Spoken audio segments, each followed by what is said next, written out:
existence.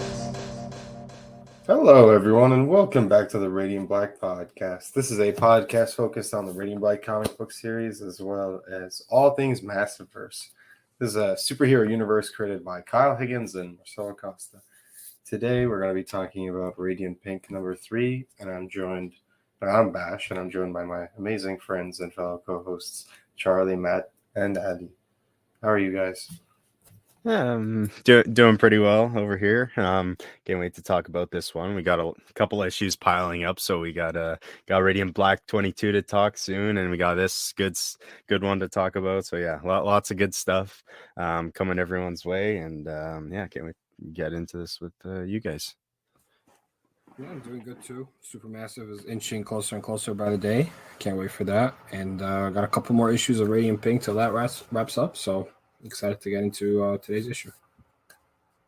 Yeah, I'm doing all right. You know, when you hear that kind of news, it just kind of rocks your world. I got one of those little tidbits of information that just kind of like, you have to digest it for a few days. So, my world's a little rocked, but this is a good distraction. It's not even, it's no worries. People have to deal with other shit, but for sure. Thanks. But yeah, no, I'm excited to get a little distraction here with the Quantumania. It's not just contained to the MCU. Apparently, we've got very much feels like Quantumania. Interesting. We can go anywhere with the issue. Maybe we'll go anywhere with the podcast. Let's find out. I think this issue really solidified the tone of the series, and I think it's just a fun miniseries I've been enjoying.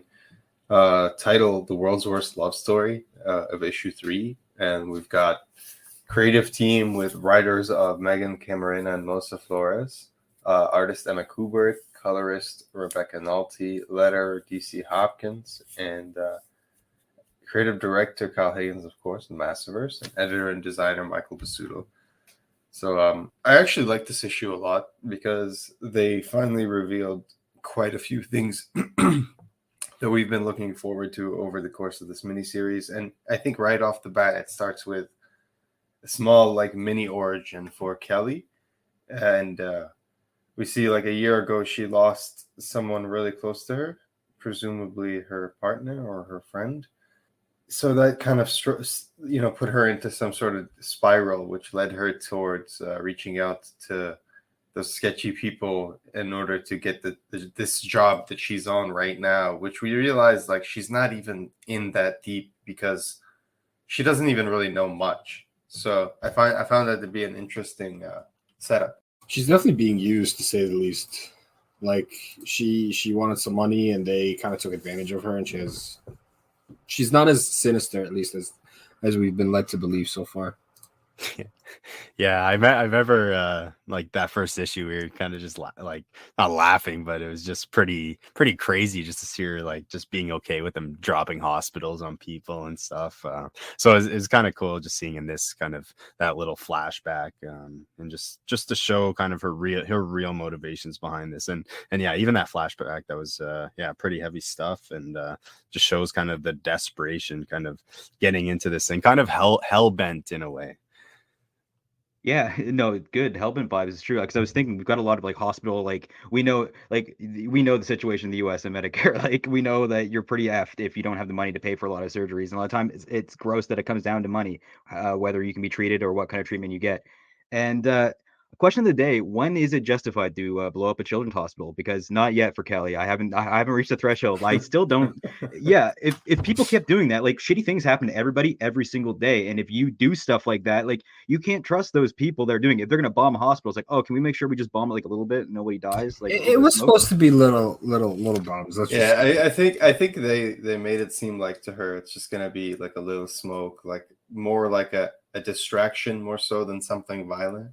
For sure. But it does, in hindsight, it does make her heart because we were wondering, right? The first 2 issues, she comes across pretty mean, pretty hard. She's trying to almost keep this tempo, maintain this level of cool. And now looking at it through this perspective, you realize it was more of an act.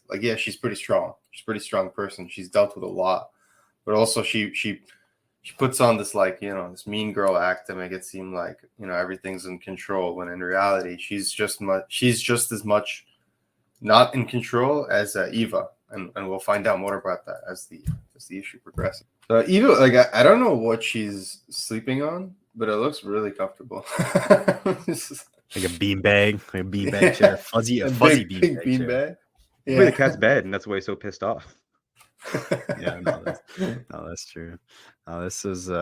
This is good, and then this was funny to just see the cat just sitting over there, and actually, I thought it was a bit like a lot bigger. It kind of like looks a little down to scale over here. It was just kind of it looks a lot less menacing than it did last issue, just coming in to tear them up. So that was kind of a funny reveal, and then just leading into I thought it was really cool. We'll talk about it later, but I like my favorite thing about this issue is like kind of the twist of like Kelly's like motivations, but also that like the armor being kind of like integrated, which we'll talk about kind of in a little bit. Yeah, it's interesting. I like that the heat between them immediately in terms of like Pink wants answers. Like Eva wants answers. She wants to understand what's going on. She feels like her trust has been violated in a way, and she doesn't really trust Kelly, and that's understandable. Of course, Kelly's been manipulative this entire time, and that's where we get to the part where we're all like focused on the kids' hospital, and that's understandable. They get into a little fight. There's this really cool scene we get, or this really cool page where the tensions are high. Eva lunges at Kelly, misses, but then she lunges at her again. You get this really cool close up of her face, just like yelling, and she fucking smacks, like she punches Kelly in the face. But when she hits her, she also portals them to a different place somewhere in the desert somewhere, desert planet, and that's where they continue their fight. But let's point out a few things here.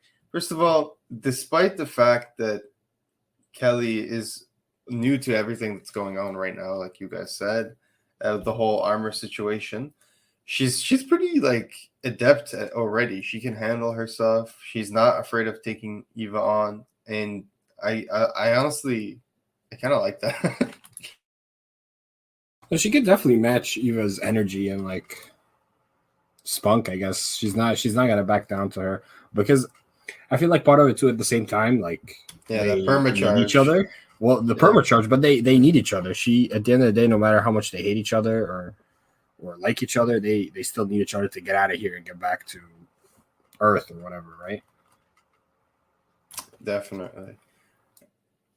And it's interesting because that's where it comes to next. Instead of fighting, like Kelly almost takes advantage of I don't know if that's like a nerve, like if she's like put her hand on her shoulder to like grab a nerve, or that's more like an intimate scene. I'm not like entirely sure. I think it works either way, but either I like to think it's more the intimacy. I think it's more the intimacy too. That's how I read it.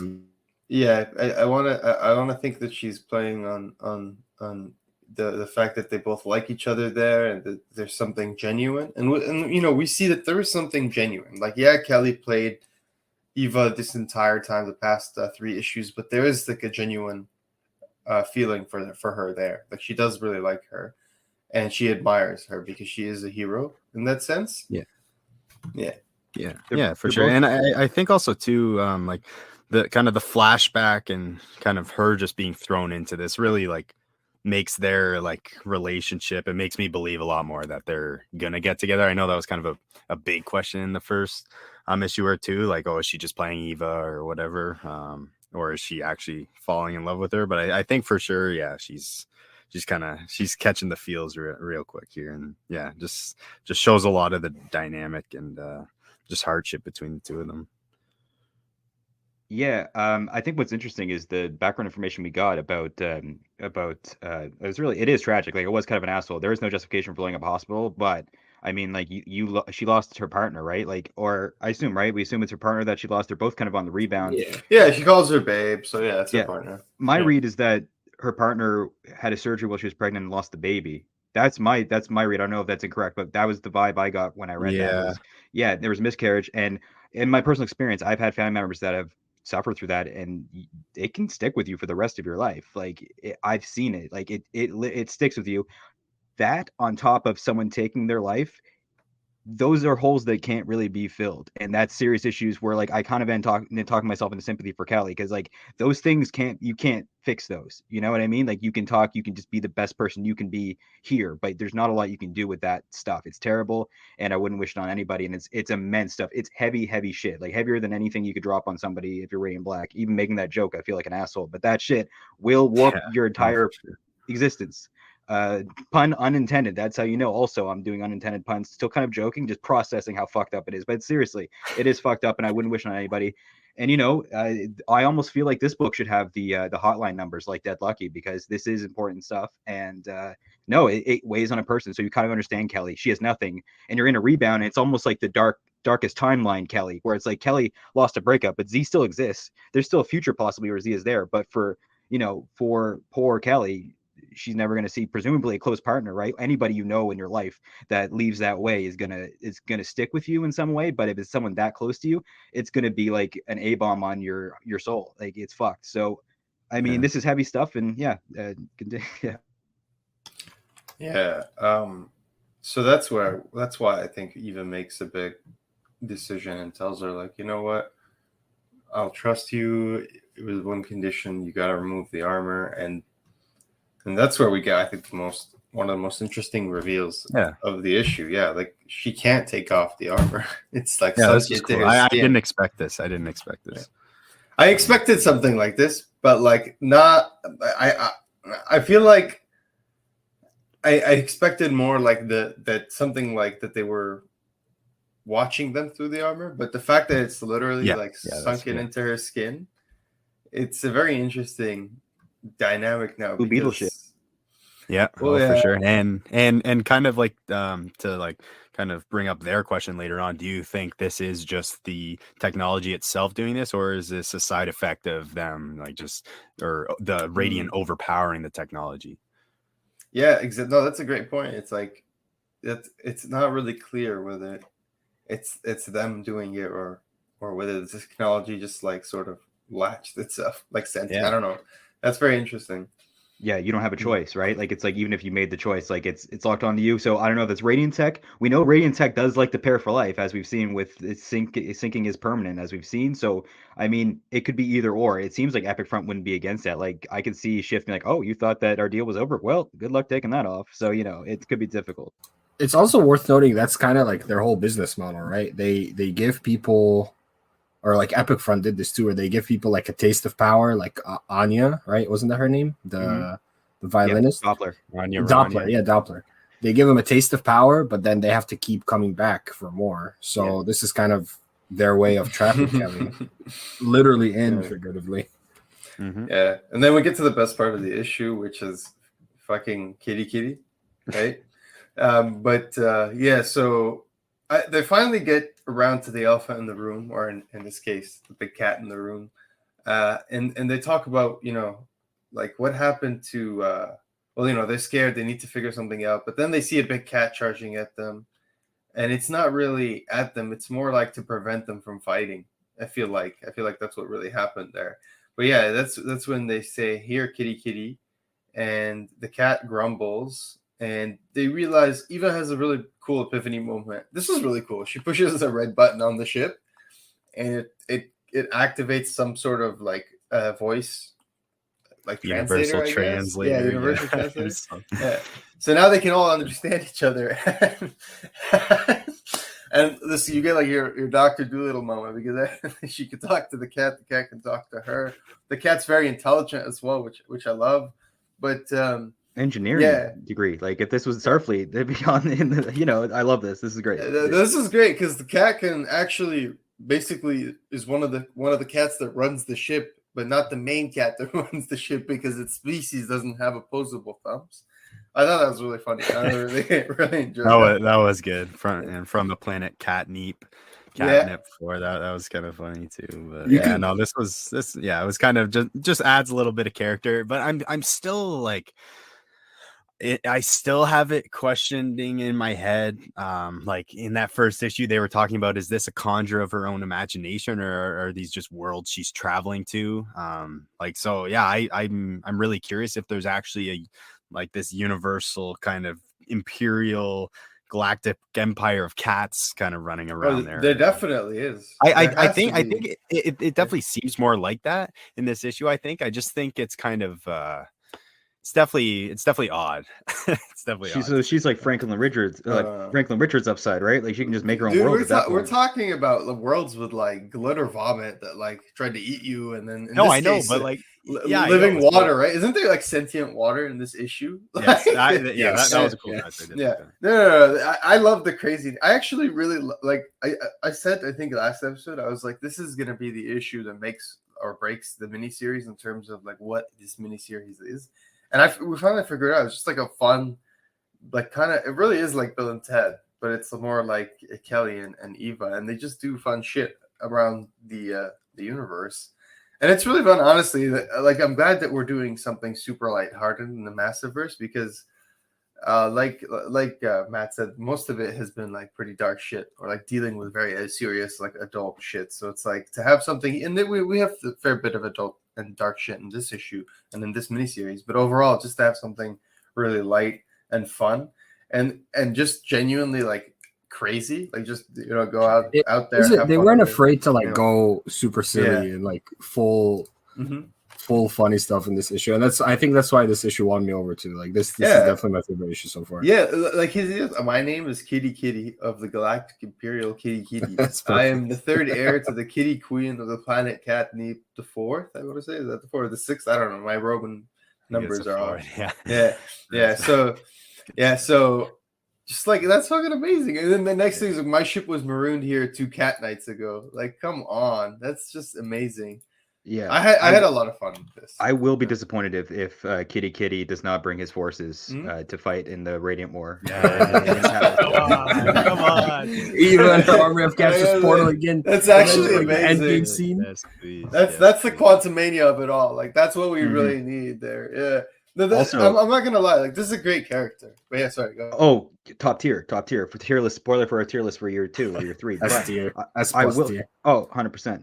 I will say this: it would have been amazing if he had the AI in the ship, just so that he could like. I understand you, but I'm still ignoring you because I am a cat deep down. It would be amazing.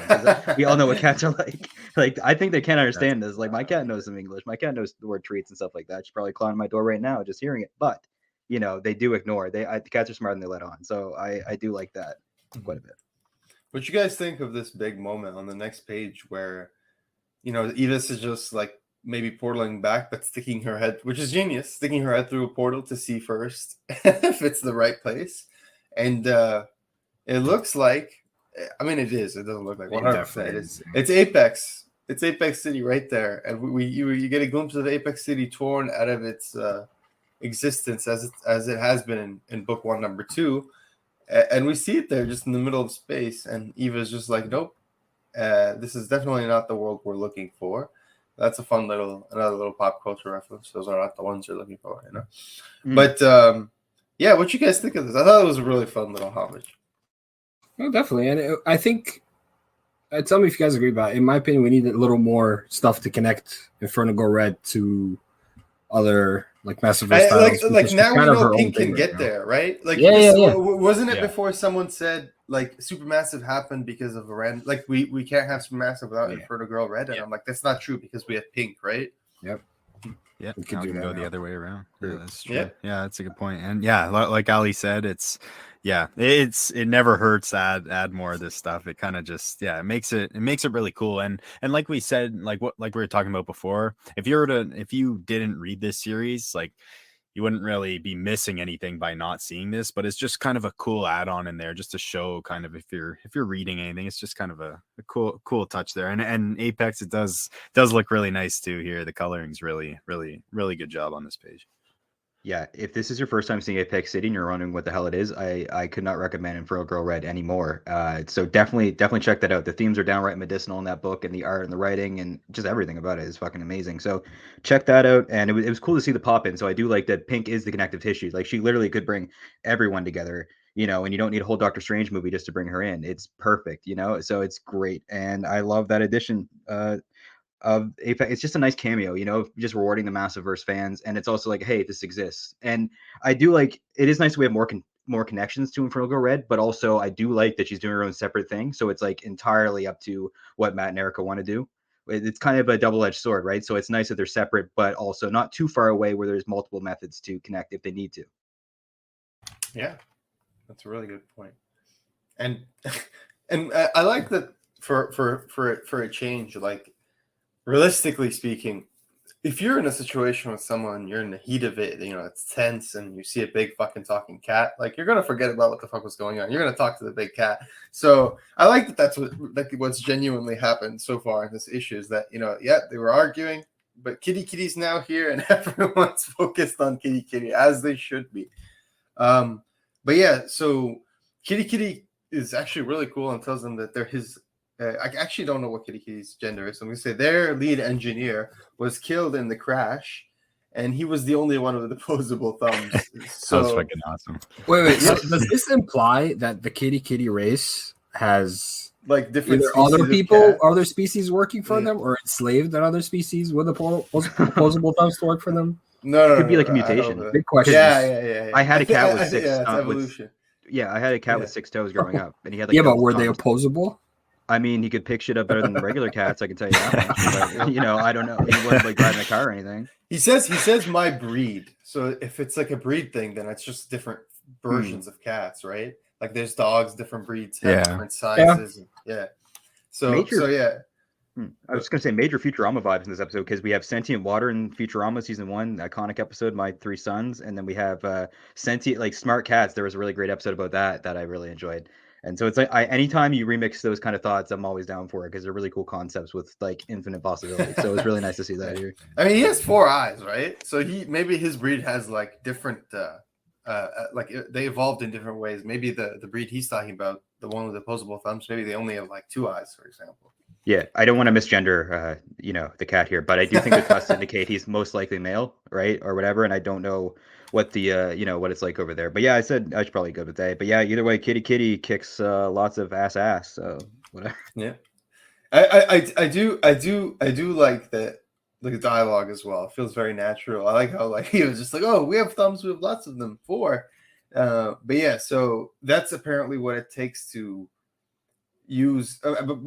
Wait, before we get there, you were talking about whether the cat has like cat-like qualities. Like it would be funny if it ignored them. I do like the pettiness in this next panel right here, where the cat says, "Ha, will the mean one break my bones again?" And then Kelly says, "Oh my God, it was just a little squeeze." And then Kitty replies, "Or steal my energy bubbles because we will need them." And so there is that bit of pettiness, that little cat glare in that one panel. But yeah, we realize it's going to power the escape pod, and the reason that Kitty hasn't been able to do so is because of the opposable thumb disaster. There's another really cute moment, I gotta say, which I really genuinely laughed out loud when I read. This was a really funny issue for me, and just overall really enjoyable. When Kelly says, "Didn't we end up on a desert planet? Why is it raining?" And then Kitty says, "We are not on a dessert planet. There was nothing sweet outside." It's just like that's like a typical cat thing in my opinion. But yeah, that was great. Yeah, that was good. Cat's got a little bit of sense of humor, so it's good. But also, he probably doesn't know what a desert is. Kind of a more of a Earth thing, maybe. I don't know. But no, this was cool, and kind of the introduction page of one of the most unique villains, I'd say, in the Massiveverse so far. Dude, this is some Rick and Morty shit right here. I swear to God, this was fucking awesome. This was awesome. Oh, by the way, pretty menacing puddles of water here. We have to call this episode now. This is podcasting. If we're getting an Anakin reference in this, like, come on, no, that's lame. I saw another podcast do that. Actually, fuck that. I have no original ideas. Sue me. But yeah, the idea. I'd like that the cat is the voice of reason here, right? Because like I feel like there is a lot of in this of like Eva and Kelly fight. We fix the day, but like there's still deep seated issues and they still kind of hate each other. Like they do have to work together, but the cat's like, that's not even the planet we flew. I know I jumped ahead. But it's like that's not even the planet we flew from. There is a lot of that. So I feel like by 5 or 6, like a definitive thing has to come out, and we'll probably get more of Kelly's story, I assume, not to jump too far ahead. Oh yeah. I think one thing this series has done really, really well is balance in every issue, balance enough time, first of all, between Kelly's character and then Eva. I think Megan and Melissa have done a really good job in providing both ample amounts of space and for development and dialogue and all that. And also just looking into their backgrounds. I think you do that less with Eva because we know more about her, but we do see a lot of her and how she's reacting to these big situations. But then the insights into Kelly, right, through the memories and all that good stuff. I've really appreciated that, and I think I'm honestly like really invested in Kelly as a character. I think she's one of the best side characters in the Massiveverse, to be honest, in terms of how much they've developed her and how interesting she is, at least in my opinion.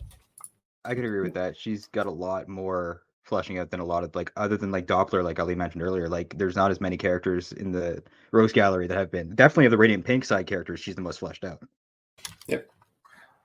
Just a quick question for you guys. Eva didn't see or doesn't know about how Kelly got involved in all this stuff with the hospital, right? That was kind of just for the reader. Yeah, that was like a flashback. Okay, so Eva still really doesn't know like. No, she doesn't know. That's why like when we see like as a reader, you really feel it in that page when basically she's telling her like I really didn't know that they were gonna bomb the children, but then Eva's like, how can I trust anything you say? And you really feel it even more there because it's like she's trying to be earnest there. She's trying to open up to her, but it's like you don't really fault Eva for not trusting her because you can almost say this entire time Eva's been naive because what did she say earlier? She's like, I see a hot woman and I immediately like become an idiot, Like, yeah, right. Yeah. She's operating on teenage boy brain, 100%. There's no question. So it's like it's really interesting to see like no, she's finally snapped back into it. She's like she says it earlier, right? And I thought this was a really profound moment. This issue where she says, "I am Eva, I am Radiant Pink," and she's just like she almost remembers like I'm a fucking superhero. Like you know what I mean? I could just deal with this. It's just like, but yeah. So no, I think there's definitely it's been the conflict between the two has been handled really well, and and I love the balance between that, like you guys said, the dramatic, but also the Bill and Ted of it all, where it's like there's just genuinely these two people at the heart of like an adventure throughout the multiverse. There is like like you said, like a fun Quantumania component to it. I love the when they're finally using their opposable thumbs to power the escape pod and escape. It's just like a dialogue where Eva's telling Kelly, hell yeah, Kelly, use those opposable thumbs. It's just like the dialogue is so funny, like genuinely, it's just such a fun issue. And then you see a panel of Kelly, Eva, and freaking Kitty just smushed into this like tiny ass escape pod. Like, it's genuinely hilarious. But yeah, they managed to escape from the ship. And I have for me, the whole thing is like, I have no idea where they're escaping to right now. They just kind of seem just to want to fly away from the desert planet, and Get that's away where from the rain. Yep. yeah. And Kitty's like, that was not the Pixel planet. As a navigator, I'm concerned. It's like no shit, that wasn't the Pixel planet. Yeah. A little Captain Obvious there, but yeah, no, that was kind of good. And then we get kind of the Anakin kind of mentioned there, like Matt was saying, and then yeah, we get I love this next page here, kind of like Eva goes right for the kiss for Kelly, to Kelly, and then just the face on Kitty just like hissing was just killed me. That was great. That was good stuff. I hope that's not foreshadowing for Kitty's fate. Like I hope he isn't like crawling out of a pools of water like melting, like freaking like the titular Anakin there. Not titular, I screwed it up. But yeah, I do want to say I like the intimacy of the scene where Kelly's trying to take the brace off, right? I mean, we've all been there trying to get no, I'm just kidding, but it is very reminiscent. You thought a bra was hard to get off. This thing like clamps on your skin, but wouldn't you have noticed if it's like stuck to you? I feel like you kind of know if it's not like moving with your body and stuck to you and stuff. And also I kind of I don't know, we didn't really highlight it, but she was saying she was kind of getting like amped up on the power of getting powered up by her. Like I don't know if it was like an emotional thing or she just had more energy, but that's kind of interesting. I didn't know it like physically like affected like the person's like how they felt. Like it's like your absolute unlimited power, to make another Star Wars reference. Yeah, no, for sure. Yeah, like we said a bunch of times, this is just kind of a fun issue for me overall. Like it was, just kind of a blast. More kitty can never hurt for sure. And just this kind of like this one for me will be a little memorable just because of that Apex little cameo there. So that was just kind of just builds it into the larger Massiveverse as a whole. And yeah, this is just kind of good stuff after we see their fate kind of come to a tight spot here with this big hand. Is this the rain here? I guess like this is all the water kind of like gathered in one, kind of pushing itself out and has a big hand and kind of just grabs the ship. So that was definitely a cool cliffhanger for this one. Dude, it was really cool. It was like final boss moment, just like coming back for you, and it was really funny because, speaking of like cat being a cat, Kitty earlier in this issue, I think when the water first lands on their ship, like Kitty mentions, like, oh, water is the enemy. So like the hiss is like full panic mode towards the end, you know, this like giant freaking water arm coming for you.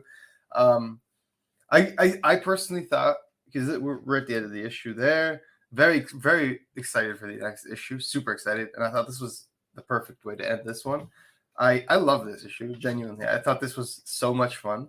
I thought this was the best Radiant Pink issue so far because it was just perfect. It was like kind of we're almost crescendoing to like the climax of the series. What did you guys think? Yeah, it's definitely my favorite issue too. It's got a little bit of everything, a little backstory for Kelly. Got us to be a little more sympathetic towards her. But I think my favorite thing about this issue, or at least something I really want to talk about, is the variant cover. It's the 125 incentive. It's actually an homage to, oh my god, the one by Erica. Yes, it's by Erica. Oh my god, what was the game's name? Hades. And I like how each incentive has been an homage to like a game, right? The first one was Portal. The second one was, I think it's Mirror's Edge, but don't quote me on that. Yeah. And Hades, and the next one we got Breath of the Wild. Yep, super cool. Yeah. I missed the Erica one. Like someone grabbed it right before I could. Yeah, that's a really cool one. It is really cool. Yeah, that's freaking awesome. Yeah. It's such a nice like depiction of Eva as well. Like very badass. Very reminds me a lot of how she looks on the Radiant Black #7 cover, where we see all the Radiants for the first time. Yeah. Very slick. Yeah, awesome stuff. Yeah. So wait, what about you guys, Matt and Charlie? Do you guys like this issue? Yeah, I thought it was. I enjoyed it. I think it was my favorite Pink. You put cats in anything, and it's gonna be the best issue of that series. But like, I enjoyed it. I'm kind of not huge on the way Eva interacts with Kelly. How it's like, hey, you know she's blowing up hospitals. You kind of got out of here, and now you're kissing. But you know who she is. Like, if this is just a fling, cool. But like, if she goes back to her friend and says, hey, so this woman that blew up a hospital and like lied to me the entire time I've known her, we're like a thing now, or like whatever. Like, hey, this is her. Like, it's just, and I get it. Like, I think Kelly's depicted pretty well. If like a layered character, I'm like, I feel bad for her, and she's doing shitty things, but it's like, I know that most villains start from trauma or terrible experiences, so I get it. But for me, like, it's like, and like Kelly, Eva's fresh off a rebound, so that's a bit of an excuse too, and you're stuck. It's the only person you have, so you would latch on to the only other familiar aspect there. So I'm kind of talking myself into it, but it's still kind of like a little icky to me. How it's, I'm hoping that Kitty or the Brain, I forget her best friend's name, talk to her and kind of maybe be like, hey, it's like if you save the situation to someone, maybe they, it's easy to get in these situations as they're developing, like, oh, this one step and you're at the top of the staircase, but when it's all laid out for you, it's like, how the fuck did I get here? So I'm hoping we get there. Because that's just my sentiment on it. But Kitty is like one of the best additions to the Massiveverse, maybe since existence. What do you guys think? Does Kelly become like part of Team Eva by the end of this miniseries? I could definitely see that for sure. I think it's heading that way, but I definitely agree with a lot of Matt's points there. It's kind of, I think too here, like kind of like they're going through a lot together, kind of all their adrenaline's racing all the time. But yeah, I don't know. We still don't know a lot about Kelly, I guess, to be fair. Like we know she's gone through a lot of stuff. But yeah, I think there definitely could be a lot of red flags with the team and accepting Kelly and stuff. But I think it could be an interesting dynamic for sure. She'll be on the Thunderbolts with Satomi soon. Like, Satomi's Thunderbolts are coming, I'm pretty sure. I would buy that. I'm not gonna lie. Like I'd buy that. Fucking led by Owen or something. Like, you know what I mean? Like I don't know, like how you. But I gotta say, like, and this is more of a teaser for next episode, so we're not gonna get full into this, but I've never seen, like, in like, I've been reading comics a long time, relatively speaking, at least relative to my age, like 20 years plus, right? And I've never seen a character work up people the way Braden from Braden Black 2022 Oh, God. like pissed off like pretty much everyone. Like this is one of the most hated fictional characters out there. Like, but Forget Sheer, man. This guy took first oh no, place Sheer easily. was funny though. Like Sheer, we laughed at kind of like Yeah. you know like Pity laughed at because he was stupid. You know what I mean? Like not stupid Yeah. in terms of how he's written, but like he's an actual stupid person. But like man, Braden. Listeners, write in an essay. How is he not the worst character in the Massiveverse? If you've already read the issue, and we'll read it on air. Yeah, I think it hurts. I think like Braden's like his character sucks so much, like in terms of people hate him so much because not only is he written so well, like Kyle writes him so well, He but feels like a almost, person. It feels like a real person, like everyone knows, right? Like everyone knows Mhm. that's that one person who's like Braden, and it's just like, damn, you know. Yep. Yeah, just terrible, absolutely terrible. And I definitely can't wait to dive more into that kind of when we talk about 22. But yeah, just a real piece of work there. And I think it was definitely coming too. Just kind of hearing mentions about him. Definitely didn't sound like the best guy. But for me personally, I can't wait for Marshall to meet him. For sure. So yeah, guys, coming up soon.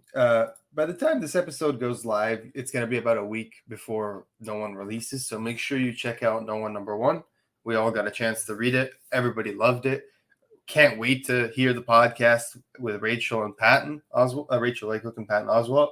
It's going to be a blast. So get on top of that. Make sure you check it out. It's really good.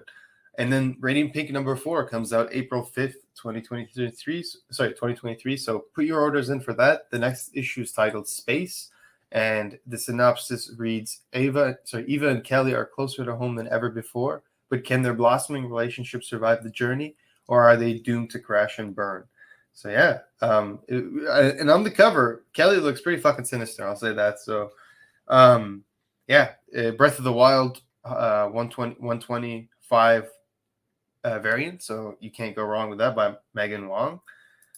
And in terms of our Patreon, we have the Radiant Black Patreon. If you want to support the podcast directly, we really appreciate everyone's support. And we appreciate our Patreons. Our Patreons being Noah, Patrick, and Joe J. Thank you so much for your support, guys.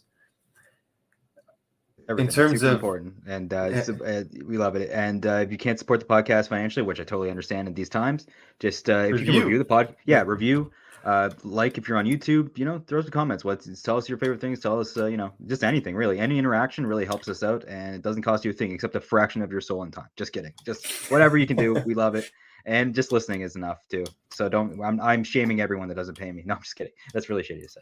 Let's cut that back. So pick up Radiant Pink. It's great for a fun time. If you want something different from the other Massiveverse titles that are a lot more serious, where we're dealing with heavy things, and this has its doses of heavy themes, but overall a lot more lighthearted, a lot more fun, a lot of kitties, a lot of cats in this one.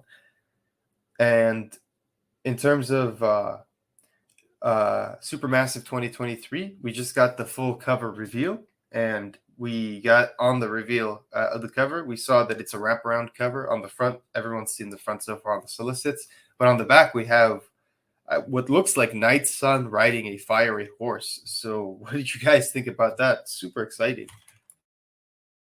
That looks awesome. I'm excited to see more of Night Sun. Like, his introduction already was great. Seems like a great character. Can't wait to see a little bit more of him. I hope he makes an appearance in Supermassive too. I feel like it would make sense if we're doing like Holy Grail and stuff like that. Yeah, that's true. I hope we see some good horse action. I'm curious if that horse is going to break out some powers as well. Maybe it's a rogue sun to itself. Maybe it just doesn't. Oh my god! But we'll see. Rogue horse. Are you talking about the Grail? What's that? No, I'm talking about the horse, like the horse, Night Sun horse. Oh my fuck! Horse. I was like, how is he even manifesting it though? Because like, Because I don't think that's possible, but I'd love to see it. No, but I would love to see it too. But I'm saying, like, people, if that is truly the Night's Son and he's somehow involved in all this, I'm wondering like how they're gonna bring him. I guess like make him physically tangible because, like, right? If correct me if I'm not wrong, all these former rogue sons that Dylan can see, he's the only one that can see them, right? Yeah. I'm very, dude, that horse is so cool. We need. I hope someone. I hope like it just shows up because like, I mean, I feel like obviously it's gonna if it's on the cover, but yeah, I can't wait to see how well that plays out. I just want to say the Holy Grail aspect that just always every time I reread that has me even more excited because the implications are so wild. Like you guys mentioned before, this definitely leans more into the Rogue Sun corner of the universe, considering it's like a supernatural esque sort of lore kind of stuff. So what do you think about that? Like I'm just so excited about the idea that there's genuinely a Holy Grail. Do you think that there is in fact going to be a Holy Grail, or do you think that's going to be more like, you know, just something that's there that's going to be more like technology or something else? I think it's going to be Action Comics #1, and they have to go break it at Nick Cage's house. That's what I think. No, I think that it's alluding to being the Grail, but it could be more than the Grail. We could learn what made the Grail so special and stuff like that beyond what's the lore that we know of, you know, or whatever. So who knows what it could be? I think that it's open for anything. What do you guys think? All I think is like, why is Matt Groom like if Inferno Glow Red's not here, Matt Groom has to be doing something, right? Like if he's involved with the writing, he's writing to be writing villain, right? Isn't the villain is he writing? Is that what he's doing? Yeah, I think he's really great with female characters, and I think they mentioned right that he's writing for her. I have no idea, but I'm very excited because I think there's a surprise in there if Matt Groom's involved because like he said he mentioned earlier today, it was on the Twitter or Discord, he said I'm still writing in Supermassive, but there's no Cassian won't be in it, so I'm just that'll be a good interview question then. I mean, yeah, what parts exactly did you guys do? Tell us. No, but you know, tell me which pages right now. What page to what page did you write? Which dialogue bubbles specifically? Can you tell me the amount of dialogue bubbles? Like, who did the least? But, tell us. Yeah, but I'm just curious because I feel like everyone contributes something to the book in terms of their respective lore, their parts of in the Massiveverse, and I'm very curious what Matt's going to contribute to this book. Maybe like we see something from maybe Inferno Girls Red's corner, but not necessarily Inferno Girl Red herself. Who knows? Yeah, that's a lot of good points. I'll also I was just thinking like maybe like you bring Night Sun into this like being the Holy Grail like being a villain like from the past, maybe like something he's had to deal with. But yeah, no, who knows? Lots. That's a great point. That's a great point. That's actually a great point. I can't believe, yeah, like if it's someone from Night Sun's time, yeah, that's a really good point. I feel like that's a really, really fucking good guess, and I could totally see that happening. Like they're totally open to some time travel shenanigans. Yeah, and it will kind of deal them in with, like we've kind of been getting it into Rogue Sun a little bit, but then that will kind of like expand it out to all the books a little more, and it'll be cool. Like we've not really seen anything like that whatsoever. Like Dead Lucky deal with that. Like we've seen a lot of technology and obviously her electricity stuff, but no really time travel or anything like that yet. So yeah, be a lot of fun. Yeah, and it comes out. I think they said so. Just a quick reminder for everyone that the month Supermassive 2023 releases, all of the Massiveverse titles are going to be on hiatus because Michael said they don't want to start a new arc and then have it be interrupted by Supermassive or vice versa. So they're just going to do it after Supermassive, which honestly makes a lot of sense. I think no one will still be going on. So for us looking forward to no one, we'll still have that to look forward to. And I think that's pretty much everything for this episode. It's such an exciting time for the Massiveverse right now. Oh, one last thing. There was a lot of Radiant Yellow talk and speculation on the Discord, and then Michael said basically there are no plans currently for a Radiant Yellow miniseries. That's not to say that there'll never be plans for a Radiant Yellow miniseries, but right now the schedule is pretty full because they have so many things coming out at different times, with Supermassive, and you've got No One, and then you've got after Supermassive, you got the second arcs of all the new. I'm sure Higgins is working on Radiant Black. Hits Broadway now. I'm sure that they're already rehearsing now. We don't even know what the fuck they're working on. I mean, they said 6 months. 6 months for Catalyst War, or 6 issues, I think. So we're gonna be neck deep in Catalyst War for a long time here at the Radiant Block. Basically, Podcast. the second half of the whole year. Then, holy shit. Yeah, exactly. The second half of the whole year, we'll be talking about Catalyst War a lot. And I made this joke earlier that like BB's good with electricity and robots, so maybe she'd be a good recruit for Catalyst War. And I'm obviously joking, but we really don't know what's going to happen next. So, it's just like there's so much to look forward to in the Massiveverse, and right now it's a great time to do a big reread before beginning both Supermassive 2023 and Catalyst War. So I know what I'm going to be doing before we do. Yeah. And not to mention, if we have a Catalyst War without Kitty, like what the hell are we even doing here? I feel like we lost the plot. If this was even like the dog list, I can understand they wanted to stay away, but come on. I feel like people are gonna like latch on to Kitty as a fan favorite for a while now, and we're gonna like it's gonna be so annoying. We're gonna bring it up like just as much as we bring up something like Kathy, and then they're gonna be like they're gonna have to bring Kitty back at some point. So like a nickname for Kathy is Kitty, right? Because isn't that the mom from that 70s show and they call her Kitty? I'm pretty sure her name's Catherine. So it all comes around. It's all cats, baby. And notice how I think that's why Marshall has Orson is to keep Kathy away. Maybe she just is a cat or someone herself. So let's tie it all together. One of these days we'll go full conspiracy theory. Some canon. he just gave you head canon. I love it. Like unabashed, like full head canon right there. You never know. Theories just fall out of my mouth like nothing. Let's just do this shit. So yeah, and I love it when people work really hard on their books and hope people hit on themes. And I'm still talking about Kathy like 15 issues later. I'm sorry. No worries. So yeah, before we end here, we'll do one last thing. Upcoming Massiveverse releases for the month of March. We've got Radiant Pink issue 4. I don't have dates for these. I apologize, but these all come out in March. So we've got Rogue Sun issue 11, Radiant Pink issue 4, No One number 1, Radiant Black 23, The Dead Lucky volume 1, collecting issues 1 to 6 of Dead Lucky, and Inferno Girl Red Book 1 part number 3. So all of that coming in the month of March. That's a Massiveverse March. We should just call it Massiveverse March at this point because holy shit, that's a lot of Massiveverse. A lot of goodness. Sounds so stupid. Jesus Christ. But yeah, there you go. Thanks for joining us today, everyone. Do you guys have anything else you want to add before we close it off? I think that's it. A lot of good stuff to come, and I can't wait to talk about it with you guys. Yeah, dude, everyone's been picking up all those No One posters already from their comic book stores. So if you guys want to get them, go ask your comic book stores if they have the No One poster. You can just get it for free. Remember, comic book stores actually do that. So yeah, if you want any of the Massiveverse posters, ask your local comic book store and you might get lucky. And yeah, I'm glad they're right there. So we'll see you next time, everyone. Stay radiant.